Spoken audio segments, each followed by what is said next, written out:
That's no obstacle because I've memorized all the legal codices. You memorized them? You sound surprised. Knowing the law inside out is a legal advisor's bread and butter, you know? Oh, this has nothing to do with being an adeptus. I just like reading things. Again with that casual tone. Well, that's that then. Let's go look for Singsi.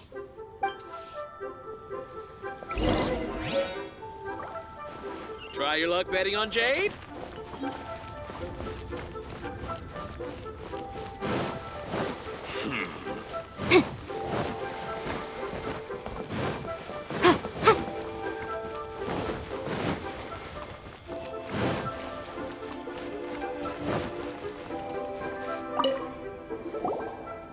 Oh, Miss Yanfei, it's you. Has something happened? Did the client from last time, Have no further trouble from then on? Yes, of course. I'm just here to ask you a few questions. Has a merchant by the name of Crossel asked you to put him in contact with a jewelsmith recently? Krosel? Yes, I remember him. He's a merchant from Snezhnaya, no? Yeah, he came to me with a chunk of something he called Smaragdus Jadeite. The design of the hairpins that he gave me was quite intricate, so it took me some work to find someone who was up to the job. Eventually, I found an older jewelsmith who made them exactly according to his specifications. This order was on hold for a very long time, and only completed quite recently, which is why I remember it so well. Doesn't seem like there's any evidence to be found here. Miss Singsi, I'd like for you to confirm for me once more. When Mr. Crossel commissioned you to find him a jewelsmith, did he or did he not assert that the material he presented to you that day was called Smaragdus Jadeite? Yes, I'm sure of it. The hairpins were made using many expensive materials, and the asking price was quite high, so we had to put this transaction on record with the Ministry of Civil Affairs. Mr. Krosel wasn't very familiar with the necessary procedures, so I filed it on his behalf. I also kept a copy for my own records. See for yourself, the item is called Smaragdus Jadeite Twin Phoenix Pins. The inlaid gemstone is recorded as Smaragdus Jadeite. The document even has the official seal of the ministry on it. Thank you, Singsi. Now, could you let me borrow this document? Sure, it isn't serving much purpose here anyway. I take it then that there's been some more trouble? Nothing you need to worry about, just a minor issue. I'll return your document as soon as I'm done with it. Thanks again. Why is everyone's first reaction always to assume someone or something is in trouble? I believe we have almost all the evidence we need. We just need to make one last trip. Let's go to Boo Boo Pharmacy to speak with Dr. Baiju. The weirdo with the snake around his neck? What do you want to speak to him for? Because only he can provide an authoritative statement confirming that Smaragdus Jadeite is harmful to the human body. Once we have this final piece of evidence in our hands, we can wrap this case up.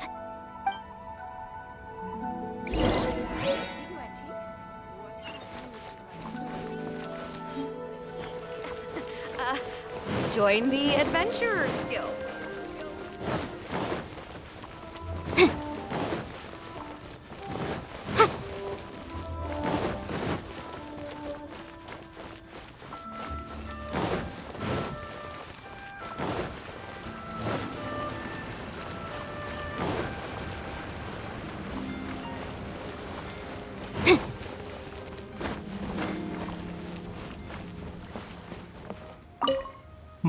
My, to what do I owe the pleasure? Though I'm afraid that if you're looking for our little Chi-Chi, she's out gathering herbs. And if it isn't Miss Yanfei as well, now that's an even rarer honor. What business brings you here, might I inquire? Some charlatans peddling ineffectual medicines again, no doubt? No. I'm here this time to ask if you're familiar with Smaragdus Jadeite. Smaragdus Jadeite? Why, yes, there is some information about it included in the 6th commentary on the 7 Mountain Treatises. The 7 Mountain Treatises states that this substance springs forth from stone marrow within the mountains and will bring disaster to any mere mortals who touch it. It is abundant in elemental energy, so if someone without a vision is in contact with it for a prolonged period, best case scenario, they fall ill. Worst case scenario, they'll suffer great changes in personality and their illness will only ever get worse. Anyway, I'm sure you didn't come all this way just to chit-chat. Knowing you, Yanfei, and given the specific nature of your question, I suppose that you're about to ask me to write an official affidavit attesting to the pharmaceutical peculiarities of Smaragdus jadeite? That is indeed the case. If you would be so kind, Dr. Baiju. No trouble at all. It's just a single document. Won't take me a moment. I would mention, though, that you are not the only one who's developed a curiosity for Smaragdus jadeite recently. A Snezhnayan merchant came to ask me about it not long ago. But after I gave him my reply, his expression shifted to one of remarkable disappointment. I wonder, Miss Yanfei, if your pressing business might be related to this Snezhnayan merchant? Ah, you needn't concern yourself about that, Dr. Baiju. Thank you for penning us that document. I'll make sure to compensate you in due course. You're too kind. Take care now. Please, show me your That prescription. Baiju guy is as weird as ever. Is it just Paimon, or does it feel like he was fishing for something back there? Dr. Baiju's always been like that. Well, we have the evidence we need. Let's go find Mr. Crossell.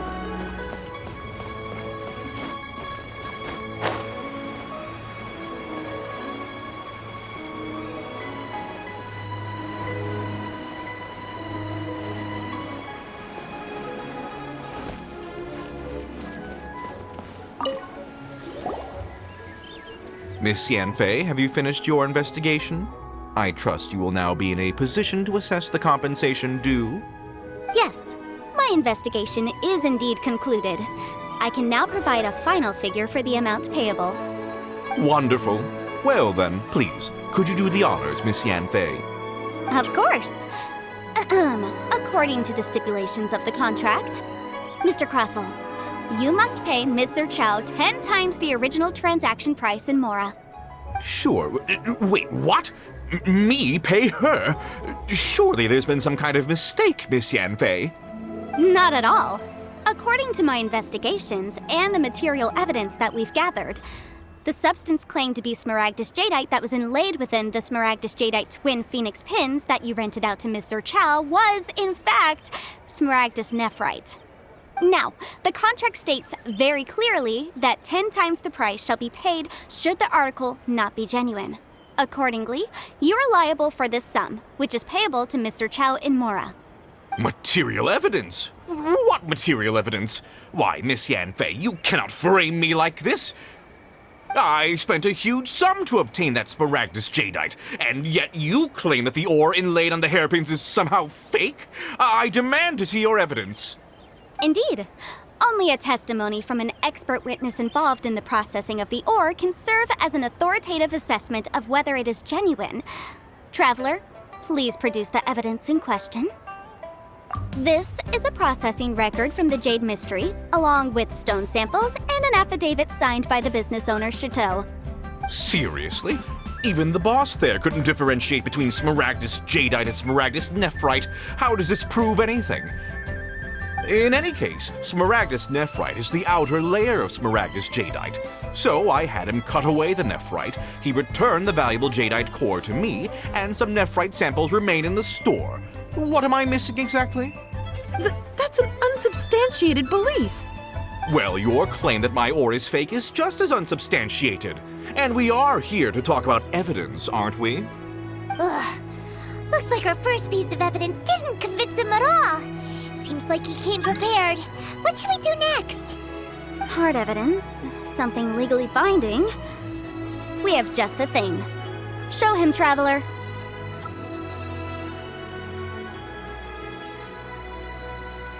Oh, come on. I meant the backup copy of the document from the Ministry of Civil Affairs. The one we got from Sinxi of Mingsing Jewelry. This document proves that my hairpins are the real deal, doesn't it? This is the Ministry's seal, after all. It shows that the ore inlaid on the pins is indeed Smaragdus jadeite. Our second piece of evidence didn't work either. And this guy's getting more belligerent by the second. You know, you could be right. Perhaps the hairpins are the real deal after all. Of course I'm right. All the evidence shown supports my story. Well, hang on a moment now, because I do recall one final piece of evidence that we haven't revealed yet. Traveler, would you do the honors? This shall serve as decisive proof of our case. What's this? Smaragdus jadeite springs forth from stone marrow within the mountains and will bring disaster to any mere mortals who touch it. Sustained contact with Smaragdus jadeite over a prolonged period will, in less serious cases, cause a mild malady, while in serious cases, the patient may suffer a dramatic change of personality and fall seriously ill. Mr. Crossell, were you aware of these peculiar properties of Smaragdus jadeite? I had no idea. No idea, you say? I'd guessed as much. But for you to have rented out such a dangerous item, I'm afraid that this falls outside the scope of my work, but within that of the Ministry of Civil Affairs. However, I'm sure that the Ministry will be relatively lenient considering that, as you say, you were ignorant of the danger you posed. Don't worry, Mr. Crossell. I will make sure that all the evidence presented here will be handed over to the Ministry. I trust that you'll give them your full cooperation in their investigations. What? Wait! I knew. Oh, so you knew? Oh, dear Mr. Crossell. But if you knew of Smaragdus jadeite's dangerous properties beforehand, why would you... Huh? No, The hairpins aren't actually inlaid with genuine Smaragdus jadeite? Is that what you were about to say? You do understand, Mr. Crossell, that this means that you will have to pay Ms. Zerchow 10 times the original price in Mora? Mr. Crossell, your answer, please. My client and I are waiting. Yanfei's seriously intimidating right now. It's like she's a different person. I admit it. I confess. The ore I had inlaid on those hairpins was Smaragdus nephrite. But I'm a victim in all of this too. I invested a great deal of time and money into acquiring that small amount of Smaragdus jadeite in the hopes of turning it into a piece of jewelry that would fetch a fine price. But after receiving it and carrying it around for a few days, I started to feel extreme discomfort. I couldn't sleep a wink or eat a single bite. I was in a constant state of agitation, too. I went to Boo Boo Pharmacy to get myself checked out, only to discover that this sort of stone cannot be worn as jewelry. But how could I let all that money go to waste? That's why I had another pair of hairpins made from Smaragdus nephrite, which is almost indistinguishable from Smaragdus jadeite. I kept the real Smaragdus jadeite in a specially made box. I daren't touch it again. I was worried that someone would see through it, which is why I only dared to rent them out, not sell them. And then to top it all off, Zhiqiao lost the hairpins after I rented them out to her. Exactly! If they weren't the real deal, why'd you make her pay so much? I didn't want to either, but when I purchased that Smaragdus jadeite, some of my business partners found out. I knew they'd be watching closely to see how much I could make off it.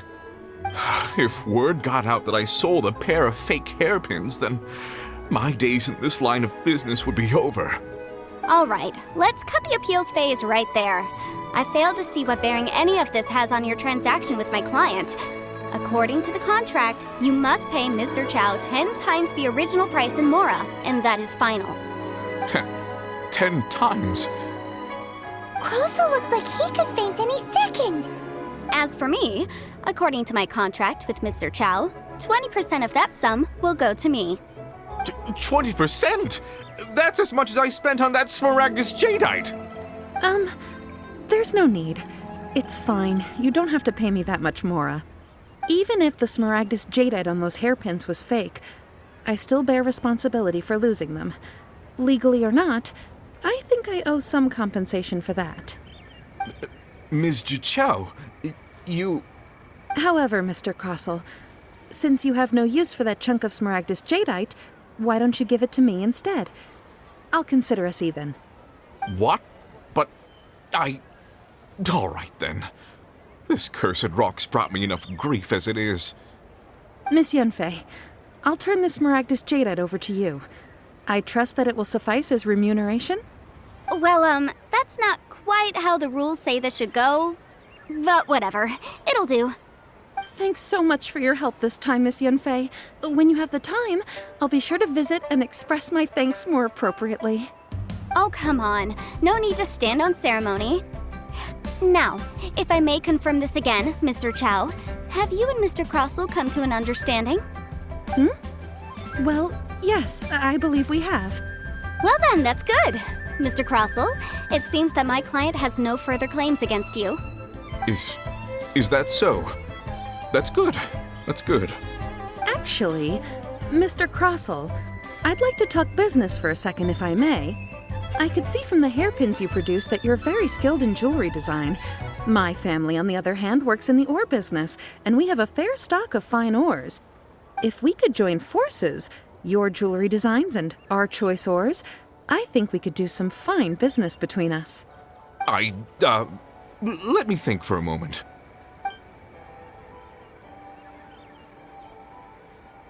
Well, that's that. And we've got the Smaragdus Jadeite that Granny wants too. All's well that ends well, eh? Exactly. Usually when someone tells us they've lost something, we end up searching all over the place for it. But this time, you managed to solve the problem with just a big stack of documents. Even though the solution didn't involve actually finding the hairpins. The right solution depends on your perspective on the problem. The objective of my client, Mr. Chow, was to reduce her liability to pay compensation. So, rather than looking high and low for some hairpins, proving that the rented item was nowhere near worth what the vendor had claimed it to be was the more efficient solution. An Adeptus. Speaking of, you took part in that battle, didn't you? In which case, you would have heard what Granny said.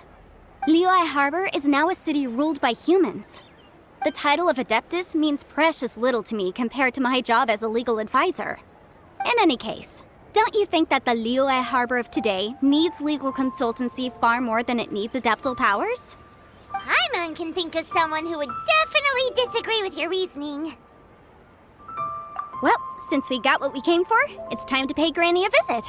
I bet she's been on tenterhooks for a while now.